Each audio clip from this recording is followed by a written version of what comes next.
Welcome to the War Zone. It's about the warrior stories.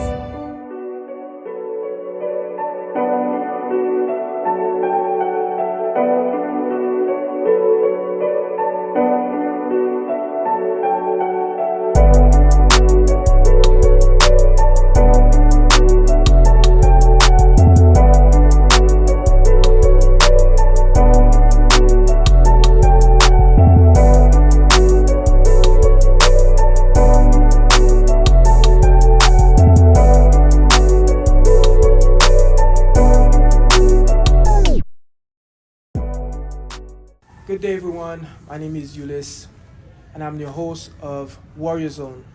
This is a channel we talk about sickle cell experience to the warriors, the caregivers, and anybody in the community that does great things in the sickle cell community. And today I have the privilege of being with Dr. Wanda Whitten-Shurney. Hi, Dr. Shurney. Hi. Thank you for being here. Really My appreciate it. pleasure. Yes. So tell us a little bit about yourself, a little about your story, Okay. and let's start from there. All right.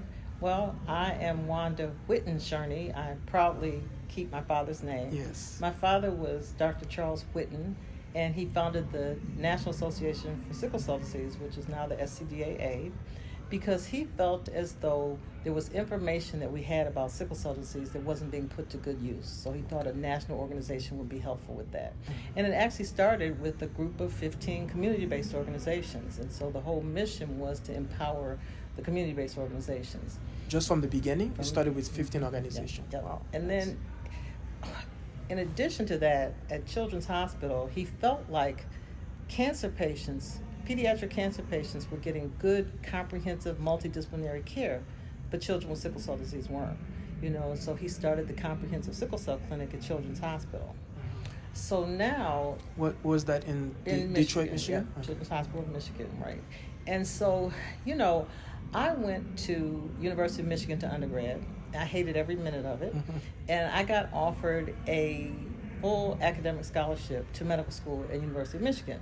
And I said, Dad, I want to go to Howard, And he said, oh, good, And they didn't offer me any money, but I hadn't had the HBCU experience, and I wanted to do that. And Ulyss, one of the single best decisions I ever made in my life. I'm a whole different doctor, I think, than what I would have been. I was trying to get away from all that competition and be in an environment where you felt welcomed and people didn't think you were there for some other reason. And so, I did my first rotation in psychiatry, and I'm like, okay, nope, don't want to do Howard this. University? Yeah, at Howard. And then I did my second rotation in internal medicine, and then I got to pediatrics, and I said, oh, I can do this, And then, I just started thinking about taking care of children and thinking, oh, ear infections, runny noses, I don't know. I need something a little bit more interesting than that. And my dad was a hematologist, and so I looked into, I did the pediatric residency, and then I did a year of a hematology fellowship. I went to 9 funerals and spoke at 3 of them. Okay. And there's this thing called detached concern that you're supposed to learn. I didn't learn it. I was very much attached to all my patients. My last rotation was in the clinic that my father started. Okay. And I said, oh, I'm home, And then there are all these, really outpatient, healthy kids with sickle cell disease running around. And that was, and people kept saying, when are you going to finish your fellowship? And I'd say, I'm not. And my father would say to me, what are you going to be when you grow up? And I said, Dad, I'm grown, And I'm a pediatrician taking care of kids with sickle cell. So I spent 30 years doing that and really enjoyed it. And my father always said to me, Wanda, when I'm not here anymore, I need you to run the community-based organization that he started, the Sickle Cell Disease Association of America Michigan Chapter. I said, oh, no, Dad. I'm a pediatrician. I'm not an administrator. But when he passed away, I felt like I could do more for the sickle cell community from that point than I was just being, I don't mean just, but being the pediatrician in the clinic. And I had already, it gave me a certain advantage because I had the MD and because I had the 30-year experience of being enmeshed with families and, that kind of thing. And so, but what happened was 30 years later, individuals with sickle cell disease are reaching their lifespan. Yes. So I was back to going to funerals, Mm-hmm. you know, and so that was, you know, not my life plan. Mm-hmm. But when you ask about my inspiration, and I talk initially about it being in my blood, you know, because of my dad, and I have sickle cell trait, but what keeps me going is watching the resilience of warriors, you know, and people that come up to me and say, you know, I'm so happy that you encouraged me, a parent will say, to not, you know, give my child special treatment, to push them hard, and then they come and they tell me these stories, you know, and it just, that really is what, you know, and even coming to the SCDAA. And you see the impact right away, like with the community and the people that you take care of. Yes. You see the Yes, impact. You yes, see yes. them grow. Right. You see them Right. become like who they become later on in life. Yeah. And you know, it's interesting because, you know, most healthcare providers see sickle cell warriors when they're at their worst. Yeah. You know, so they're, you know, they've tried to stay home as long as they could. So they've been taking narcotics, and then they come in and they're not getting treated well. They can't even get a glass of water, much less an IV. Yeah. And so it's a stressful kind of thing, you know. And I even remember, even on the pediatric side, when I was doing my fellowship, I did all inpatient. And so there were families that were very difficult, you know, because they were, you know, not getting what they needed. They were afraid for their kids and stuff. And then I would see the same families once I started working in the clinic. And I'm like, oh, I like this family. Yeah. And I wish that healthcare providers could see sickle cell warriors when they're doing well, Yes. and then they would learn that it's such see a different privilege. person. It's a different It's side. a different Yeah. person. It's a really different person to see someone when they're well. And I think one thing that I think the healthcare professionals in general, they don't realize or they don't pay attention to is the fact that being in so much pain, anybody that's in pain, you don't have tolerance for anything. Right. Like your levels of like how you can endure certain thing in a normal stance will be Right. at one level, but Right. when you're in pain, It's a whole different yeah, thing. it's And then something- when you're in pain and on narcotics, you know, it kind of releases your inhibitions a little. Yes. And I just, I had an experience. I mean, I visit patients in the hospital all the time, and, you know, I see the things that go on, and sometimes I can make a difference and sometimes I can't. And I might be advocating on the phone. They put me on speakerphone, and, you know, I'm trying to ask this doctor, you know, why do you have to wait for his labs before you can see? I can hear the pain, and you can't see the pain. I said, what lab is going to tell you about his pain?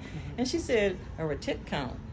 It just is, and I said, and where did you go to medical school? You know, it's like, and so I lost that battle, you know. But even when I lose battles like that, a lot of times I'll apologize to the warrior, and they'll say, well, it made a difference just because you tried. Yeah. You know, you tried to do something. So And they could feel that you care. right. And that's one thing that I think it's very important for warriors to feel that the healthcare professional care about them. And because we've been mistreated so long and for so many years in our life, when we come across somebody that actually care about the cause, care about you as an individual, Right. it makes a huge difference. Yeah.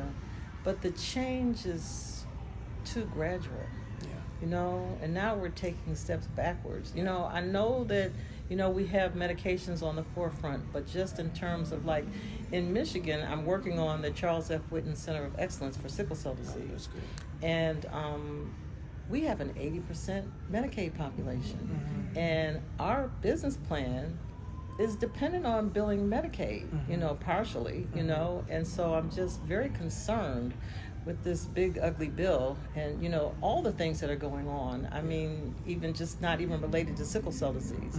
So it's just, I don't know, it's enough to keep you up at night. You know. Definitely. So. In terms of like when you were growing up and you see your dad, the work that he's done in the community, how did that impact you in any way towards what you do now in the capacity at when you were at your clinic? Yeah, I think watching my dad was just like, I want to be like him. I think I really felt that way. But and the other thing is that my mom was a significant, shaker and mover too. So I had two parents that it's like, oh, you've got to do something. You have to leave this earth a better place than when you came. Yeah. And I just want to mention that my father, in addition to his work with sickle cell disease, he started a program. His father died when he was 8. And my Aunt Alice, both of my grandparents on my father's side were college educated, and my Aunt Alice. And my Aunt Alice put my father through medical school at Meharry. And so when I told you I chose to go to Howard, my father went to Meharry at a time when he and my godfather both graduated from University of Pennsylvania at the same time. And they applied to medical school there. And they told them that we're only going to accept one black student. Oh, wow. They said that out of their mouths.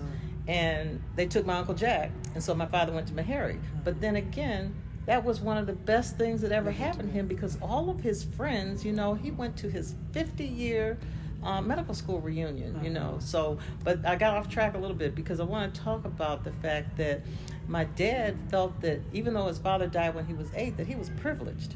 And that there were black people that could be doctors, but for their circumstances. So he went about trying to change their circumstances. So he started a program called the Post-Baccalaureate Program.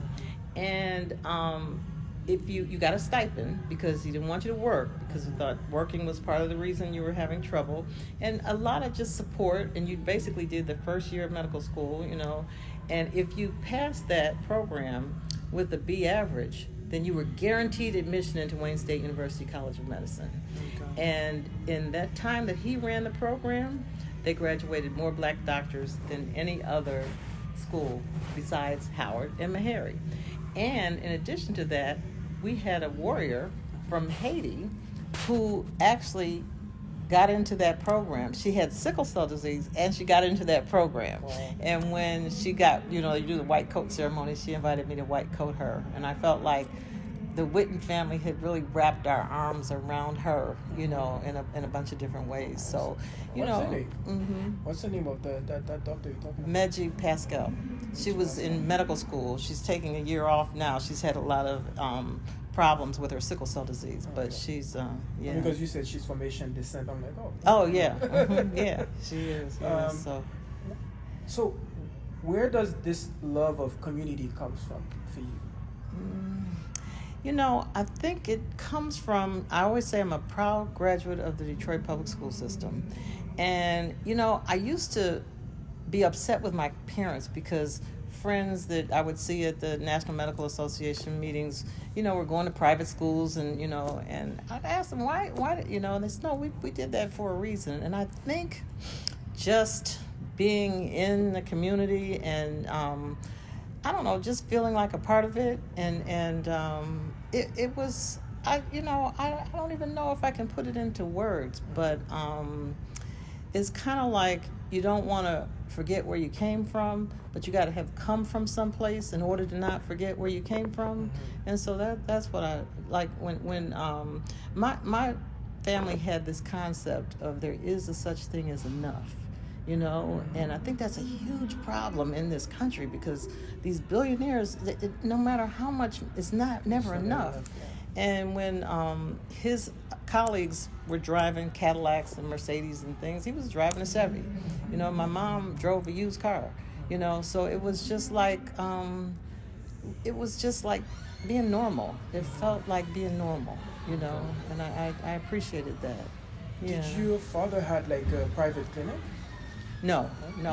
He worked as a pediatrician in Lackawanna, and then he applied for a position as chair of pediatrics there, and they told him that they weren't ready to offer that position to a black person. So he moved to Detroit, where he became the first chief of a division at Receiving Hospital in Michigan. He was the first black chief of a department. So that was. Do you know the story how the Black Panther Party established the the sickle cell program that they had back in the day. Were your dad kind of They, involved with that? he was involved with the Black Panthers, and actually my cousin gave me a book where they mention his name. And when I do my Sickle Cell 101 or Sickle Cell Disease Up Close and Personal, Just wanted to go back to the Black Black Panthers. Panther Party Mhm, story. yeah. Yeah. So your dad was involved. Do you know the story, like how he got involved and how did that came about? Well, part of it had to do with blood transfusions and this idea of segregating blood, and for no medical reason, because white people didn't want to get black blood because they thought, oh, maybe I'll be black if I get some black blood.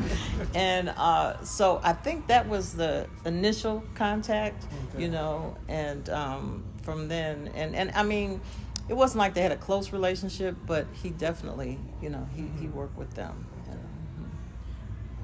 Does that, like, when you heard about this story, like, you know, that your dad was involved with the Black Panther Party and helped establish, like, you know, their sickle cell program back in California and things like that, how does that make you feel, and like, what do you think about that looking back? You know, my mom used to always tell me there's going to be a revolution, you know, and Lisa and I would, like, my sister would, like, you know, when we were little kids and stuff. And so now, you know, it just, I don't know. I just guess I was really proud of people that were willing to do those kinds of things, you know, and I even think now, with the way things are, I mean, I just think about even like John Lewis, you know, and how he said that, you know, he expected to be jailed, but he didn't expect to be beaten, you know, and I think that people who are risking their lives and risking imprisonment,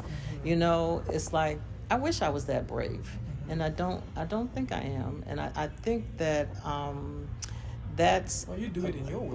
well, that's what I'm saying. Is like I kind of want to do as much as I can, and you know, I just that first time that Trump got elected, I you know, I just felt so powerless, and then the second time it was almost unbelievable, and then you think, well, what can you do? Well, I can vote, but that doesn't really matter, you know, and I just think I felt like, well, you can continue to make a difference in the sickle cell community. You can do that. And you can take care of your children and your grandchildren and kind of try to focus on that and try to get some sleep at night. You make your mark when you can, where you can. Yeah, right. Yeah. Well, really appreciate you taking the time Oh, talking to us. my pleasure. Yeah, I was just so you've happy been to see you. inspiration. It was an unexpected surprise. Yeah, because I hadn't seen you for a while. It's been a long time. Yeah, And I'm happy to so- see you again. And looking forward for the, you know, the work. You still do the work with the Sickle Cell organization in Yes, Michigan. I'm the CEO and medical director, and we're the coordinating center for newborn screening for all blood diseases in the state of Michigan. So we are able to wrap our arms around every baby born with sickle cell disease in Michigan. So that's. So yeah. you're still working in the medical field, like actively? I Or had you to retired? give up seeing patients. For a while I tried to do both. I tried to follow the babies for a year, and then I was their general pediatrician and their sickle cell specialist, and so every time the baby spit up, it's like, oh, call Dr. Shurney, you know, and so then I started to try to see the babies just for the first visit, you know, so I could emphasize all the education and things, but it just was too much. You know, I had to give up something. I went to school to be a doctor, you know, but then sometimes your plans get changed for a different reason, and it really has been a really fantastic experience for me. You know, it's like I tell people when I'm coming to SCDAA, my mom says, oh, sweetie, you know, I'm glad you're going because you have, you know, you get so much. And people come up to me and talk to me about my dad, and we'll be in tears. And it just kind of, it just warms my heart, you know, and I get so much love and hugs and affection. And it just is that, you know, it's an indescribable, it's an indescribable feeling to have people, I mean, even like you, you know, just, I don't know, it's good. It's God good. put you in this world for a reason, and you're doing great work, and I I wish you all the best, continued success in the work that you do in the sickle cell community. Yep. And want to see you again pretty soon. Okay. All right. Sounds good. Thank All you for right. taking the time. Okay. Guys, Dr. Wanda Whitten-Shurney. Whitten-Shurney. That's it. Thank you. Okay. See you guys next episode. Don't forget to subscribe, like, comment, all that good stuff. Peace.